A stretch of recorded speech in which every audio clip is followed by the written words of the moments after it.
உலகத்தின் கண்ணில் பெரும்பான்மை என்றார் அதிகம் பேர் நிற்பது அவர் சொல்லும் கணக்கு. அப்பாவும் கண்ணில் தனி மனிதனாயினும் நீ துணை நிற்பதால் பெரும்பான்மை எனக்கு. அட ஊர் என்ன சொன்னாலும் பாரதி நின்றாலும் பிள்ளையல்லோ நான் உமக்கு.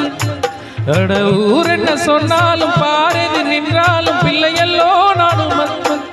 நிகரில்லாத தகப்பனுக்கு உயர் மலையோ சமவெளியோ இரண்டிலும் நீரே தேவன். உயர் மலையோ சமவெளியோ இரண்டிலும்